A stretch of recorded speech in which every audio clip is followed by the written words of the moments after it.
정부가 유치원비를 지원하기로 했다는 소식 들으셨죠? 실질적인 도움이 되는 건지 따져보겠습니다. 뉴스토크 시작합니다. 정부가 어린이집이나 유치원 비용을 지급하는 보육비 지원 대상을 확대하기로 했습니다. 당초 올해부터 만 2세 이하와 만 5세 영유아는 전면적으로, 만 3, 4세는 소득 하위 70% 안에 보육비를 지원하기로 했는데요. 내년부터는 만 5세 이하는 부모 소득에 관계없이 모두 지원을 받을 수 있도록 한 겁니다.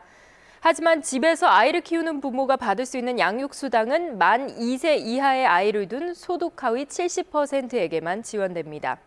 또 비용의 절반을 부담해야 하는 지자체들이 재정이 열악하다며 반발하고 있어 제대로 효과를 거둘 수 있을지 의문입니다. 여러분의 의견을 SNS나 문자로 보내주시기 바랍니다. 보건복지부의 김헌주 과장 나와 있습니다.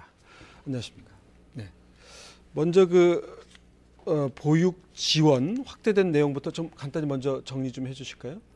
네, 일단 금년에는 만 5세 누리과정이 도입되면서 5세 어린이집이나 유치원 가는 모든 아동, 그리고 0세에서 2세까지의 아동들에 대해서 금년 3월부터 보육료와 유아학비가 지원이 됩니다.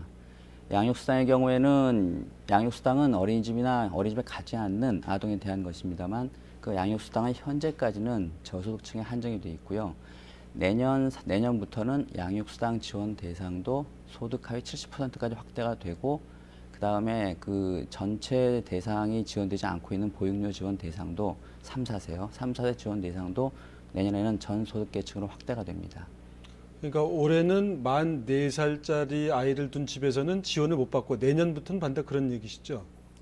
아이가 만일 소득 하위 70%에 해당이 된다면 금년에도 지원이 되고요. 네. 내년에는 상위 30%에 해당되는 아동의 경우도 그러니까 전면적으로 된다. 내년서부터는 만 4살 이하의 부모는 누구라도 지원을 받는다, 이런 얘기시죠? 지원 대상이 될 수 있습니다. 그런데 지원하는 방식이 현금은 아니고 결국 이제 유치원이나 어린이집에 갖다 주는 바우처 형태로 지원이 된다면서요? 그렇습니다. 이렇게 현금을 주지 않고 유치원비를 지원해 주는 이유는 따로 있습니까? 지원하는 방식의 문제일 수 있겠습니다만, 일단은 바우처 형식으로 하는 것은 아이를 키우고 있는 부모가 내 아이를 어떤 어린이집, 어떤 유치원으로 보낼까를 스스로 선택할 수 있는 선택권을 부여하는 측면이 있습니다.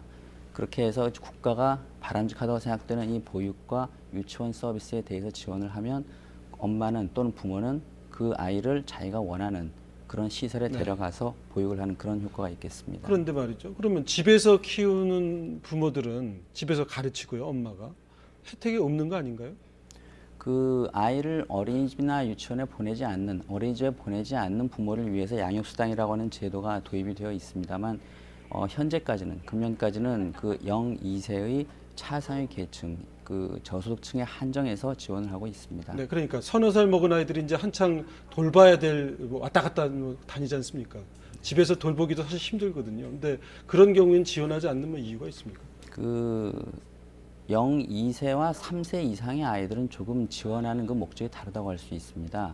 나이가 어린 영아, 2세 미만의 영아의 경우에는 아무래도 부모가 직접 아이를 데리고 키우는 필요성이 3세 이상의 유아보다는 더 크다고 볼 수 있고요. 그렇기 때문에 0세에서 2세까지의 연령에서는 보육에 대한 지원과 집에서 가정에서 양육하는 지원을 조화롭게 할 그런 필요성이 있습니다. 네. 그러나 3세 이상의 경우에는 일반적으로 아이들을 어린이집이나 유치원에 보내서 동료들과 부대끼면서 놀고 같이 배우는 데에서 인지능력 발달과 같은 여러 효과를 볼 수 있다는 게 학계의 정설이고 또 알겠습니다. OECD의 권장사항입니다.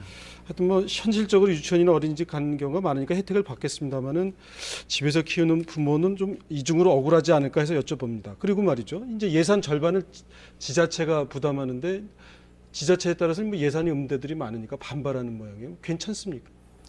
단기적으로는 양육수당이 확대되면서 지자체의 부담이 늘어나는 측면이 분명히 있습니다만, 5세 누리과정이 금년에 도입이 되고 내년에 3, 4세로 확대가 되면은 전차적으로 3세 이상의 보육료와 유아학비는 국비 지방비가 아닌 지방교육재정 교부금 부담으로 넘어갑니다. 그렇게 연차적으로 넘어간 데 따른 절감분이 상당히 있고요. 그렇기 때문에 한 2015년 이후에는 지방비 부담이 상당 부분 절감될 것으로 기대하고 있습니다. 알겠습니다. 보육료 지원 문제 알아보고 있습니다. 시청자 여러분들의 의견 알아보겠습니다. 먼저 SNS로 들어온 의견 드립니다. 네, 한 두 가지 의견만 소개해 드리겠습니다. 네, 환영합니다. 우선 유치원과 어린이집의 관리 감독 기관을 통일하고 의무 교육으로 변경하여 중앙정부에서 지원해야 하는 것이 좋을 것 같습니다 하는 의견이 있고요. 정책의 의도는 좋습니다만 열악한 지방 재정의 부담을 더 가중시키는 정책은 아닐까요? 라는 의견도 있었습니다. 문자 메시지로 들어온 의견 보겠습니다.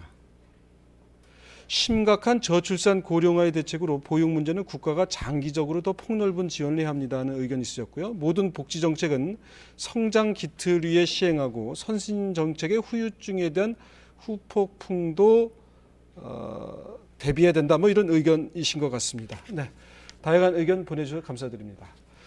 네, 과장님 지금 뭐 여러 시청자분들의 의견을 보내주셨는데 이제 저출산 문제 워낙 심각하니까 뭐 대책이 이제 필요하겠습니다만 뭐 이런 정도 정책 가지고 저출산 문제가 해결될 것 같지는 않은데 좀 더 근본적인 대책이 필요하다는 얘기들이 있습니다. 어떤 좀 대책들을 준비 중이신가요? 그 저출산이라고 할 때는 그걸 물론 보육이 굉장히 중요합니다만 보육에 대한 지원 확대만으로 지금 문제되는 저출산을 완전히 해결할 수 있다고 보지는 않습니다.